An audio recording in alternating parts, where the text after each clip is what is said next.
그래서 우리는 조직이 진리의 안에 있을 때에만 성공할 수 있어요. 조직의 성쇠는 진리의 추구 여부에 달려 있습니다. 진리인지 여부는 두 가지예요. 사실에 부합해야 되고 인간에 부합해야 됩니다. 사실에 근거한 정의로워야 되고 인간에 근거한 정의가 있어야 돼요. 사실에 부합한 근거는 뭐냐?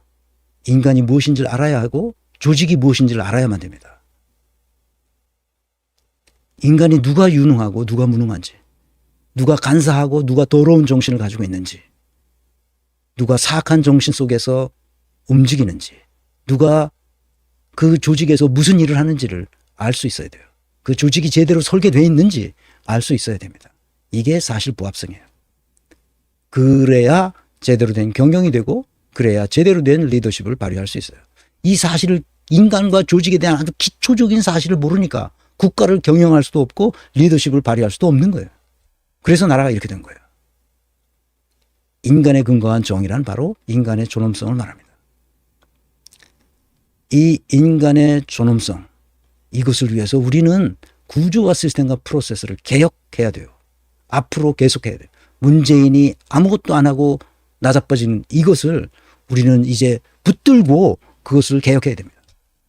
나는 이 동영상을 이재명과 최고위원들이, 새로운 최고위원들이 좀 봤으면 좋겠어요. 널리 퍼날라 주시기 바랍니다. 이것이 바로 우리가 원하는 진리예요. 사실에 부합해야 되고 인간에 부합해야 됩니다. 그래서 나는 내 책 마지막에 이걸 썼어요.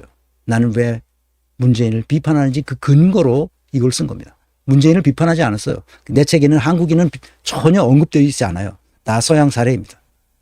그렇지만 이것은 한국 경영학이에요. 왜? 한국말로 썼고 한국 현실에 맞도록 보완했기 때문에 그렇습니다. 생명의 원칙, 신뢰를 확보하라는 거고 희망을 공유하라는 거고 조직 운영 플랫폼을 구조와 시스템을 만들라는 거예요. 그런데 왜 내가 문재인과 친문 세력을 비판하느냐? 시민과 당원과 동료로부터 신뢰를 얻지 못했어요. 친문 세력은 다 떨어져 나갔습니다. 일부 이 잔존 세력들이 아직도 당에 남아서 호시탐탐 이재명을 제거하려고 하죠. 희망을 공유해야 되는데 정치인으로서 정치 철학에 기초하여 제시한 비전, 목적, 방향이 시민, 당원, 동료들에게 받아들여지지 않았습니다. 그래서 칠푼이가 된 거죠. 얘는 조직 운영에 관한 기본 상식조차 갖추지 못한 인간이에요. 그래서 문재인과 친문 세력을 내가 비판하는 겁니다. 그러면 비판을 받지 않으려면 어떻게 되냐? 이걸 잘 지키면 돼요, 이거를 하란 말이야, 이렇게. 시민과 당원과 동료들로부터 신뢰를 얻어야 돼요. 신뢰는 어떻게 얻는다고? 일관성이 있어야 돼요. 분명한 비전이 있어야 돼요. 그것이 공유돼야 주변 사람들이 희망을 갖고 신뢰하게 됩니다. 민주당부터 민주적인 조직 운영 플랫폼을 만들고 그것에 따라 운영하면 됩니다. 이게 원칙이에요. 이 원칙대로 하면 되는 거예요. 이렇게 해서 망한 데가 없어요. 다 이렇게 합니다. 성공한 데는. 그러면 우리는 어떻게 해야 할 것인가? 한 인간으로서 영혼의 능력을 마음껏 발휘하려는 실존적 존재가 되어야 한다는 거예요. 진실을 말하고 거짓을 폭로해야 한다는 거예요. 왜 거짓은 당연히 정치판에서는 그렇게 하는 거라고 말하냐 이거야 내가. 김어준한테 내가 하는 말이야. 정치판에 들어오면 사람들이 권력 투쟁을 위해서 무슨 짓이라도 다 한다고 왜 말을 그렇게 하냔 말이야. 그렇게 하는 놈들을 끄집어서 안쯤 죽여놔야 되는 거 아니야. 다시는 그런 짓 못하도록. 영혼의 능력이란 무엇이냐? 자기 자신에 대한 반성적 성찰하는 능력이에요. 그래서 진선미를 분별하게 되죠. 실존적 존재라는 것은 이 세계에 대한 의미와 가치와 목적을 부여하는 존재라는 뜻이에요. 학문적 소양을 갖추고 삶의 의미를 찾는 거예요. 그게 바로 뭐냐? 생명이라는 거예요. 이 생명은 인간에게만 있는 거예요. 이 생명은 놀랍게도 인간에게만 있어요. 우리 정치판의 정치인들은 대부분 생명 없이 떠드는 거예요.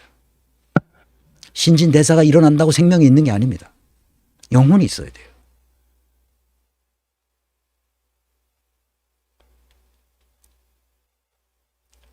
김경수 복권을 요구한 양정철이 있어요. 이 양정철 이놈이 또 무슨 얘기를 했는지 한번 봅시다. 제가 그 양정철이 최근에 움직임을 제가 좀 포착을 했어요. 양정철이 어떤 이야기를 하고 다니냐면 이 이제 친문들은 이 조국 혁신당을 플랫폼 삼아서 이제 똘똘 뭉쳐야 된다. 그러면 여기서 낼 수 있는 후보는 뭐 누구냐? 조국이는 일단 빵에 갈 거고 그러면 그 대안은 김경수다. 김경수가 지금 사면은 됐습니다만 복권이 안 됐습니다. 그렇죠. 그래서 복권이 안 되면 다음 선거에 나설 수가 없어요. 근데 그거를 윤 대통령한테 이야기를 해서 윤 대통령이 만약에 이 복권을 해주면 우리가 윤 대통령의 어떤 임기 끝까지 이제 보호해주고 윤 대통령 연대도 할 수 있고 그러면서 그걸로 아마 윤 대통령 측 그 관계자들한테 꼬셨던 모양이에요. 이런 방식으로 지금 이 썰을 풀고 다녔던 모양이에요. 저한테 이제 포착이 됐는데 자, 다시 한번 부산, 경남, 이쪽 울산 왜냐하면 김경수가 경남지사에 있지 않습니까? 거기와 호남이 다시 한번 손잡으면 다음 대권은 가능하다. 이런 시나리오를 갖고 있더라고요. 네. 그래서 요 날짜를 잘 보시면 됩니다. 4월 25일에요. 고민정이 김경수 대한민국의 고민 굉장히 많아. 윤 대통령이 복권시켜 주셔야 뭔가를 할 수 있게 된다. 5월 16일입니다. 김경수 바라보는 안타까운 친문 세력들이 있어요. 이게 다 5월 20일 날입니다. 뉴스반이에요. 친문 세력들은 윤석열이 선처를 해주기를 간절히 바라고 있죠. 그래서 40 총선 후 구심점 이른 비명계가 김경수를 내세워서 뭔가를 해보려고 한다는 거예요. 그래서 이런 사진이 나오는 겁니다. 이거는 아까 보신 거는 5월 16일이죠. 근데 이거는 5월 23일. 이때가 언제입니까? 봉화마을에 노무현 노무현 서거 15주기에 거기 가서 만난 사진이죠. 노무현 소재에서 이재명, 조국, 김경수와 회동했습니다. 이 사진은 뭘 의미하냐? 내 제목에 썼듯이 사람은 근본과 기질이 다르면 화합하기 어려워요. 근본과 기질이 다르면 화합하기 어렵다는 말이 뭐냐? 세계관이 다른 거예요. 그래서 절대 화합하지 않습니다. 문재인은 이재명을 이해하지 못해요. 이재명도 문재인을 재접촉이 됐다네요. 네. 하여튼 그래서 제 생각은 이겁니다. 문재인, 조국, 김경수 등은 무엇을 꿈꾸고 있을까? 다시 민주당의 헤게모니를 잡는 걸 꿈꾸고 있는 거예요. 얘네들이. 심각하죠? 다시 한번 보겠습니다.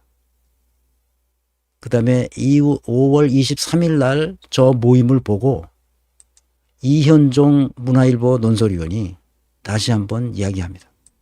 문재인의 그랜드 디자인 큰 그림이 있는 것 같아요. 결국 이제 지금 김경수를 어떻게 하든지 좀 띄워야겠다라는 네네. 판단이 선 것 같습니다. 그게 뭐냐면 이재명하고는 사실 문재인하고는 조금 거리는 멀어진 것 같아요. 문재인이 선거운동 도와줬던 사람이 거의 다 떨어졌어요.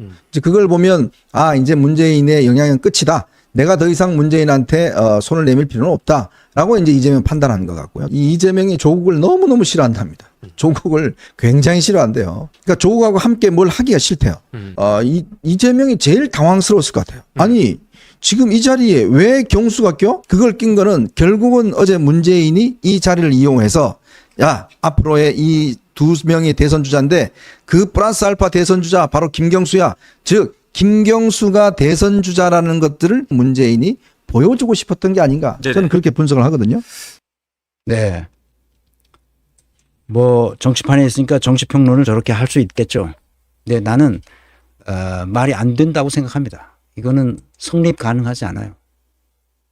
이재명은 이제 당을 점점 장악해 들어가고 있고 이번에 개원하면서 원내 부대표들을 다시 다 재정비했습니다. 잘 생각해 보면 인간이 화합할 수 없는 인간이 있고 화합할 수 있는 인간이 있습니다. 문재인은 화합이 안 돼요. 조국도 화합이 안 되는 사람입니다. 김경수는 더 두고 봐야 돼요. 근데 뭘 어떻게 해보려고 하는 거죠, 지금. 그래서 이재명은 그들을 다 포용하는 거예요, 다. 자기 품 안에 품고 하여튼 어떻게든지 끌고 가야 되는 거예요. 싫으나 좋으나 품고 싸워야 되기 때문에 정치적 행동을 하는 거죠. 이제 뭐 주말에 어디 간다, 그러니까 저 평산 마을에 간다니까 가서 또 무슨 얘기를 하겠죠. 다 쓸데없는 얘기입니다. 그냥 그 이재명은 좋게 다 품어주면 됩니다. 그거를 우리는 잘 이해해야 됩니다. 이재명은 문재인을 아주 싫어합니다. 조국은 더 싫어합니다. 그걸 알아야 돼요. 그리고 김경수는 훌륭한 인품을 가지고는 있으나 리더십을 발휘하기에는 큰 리더십을 발휘하기에는 그 맞지 않아요. 그러니까 그거는 그때 나중에 기회가 되면 그때 자세하게 분석해 드리고 제가 잘 알기 때문에 그렇습니다.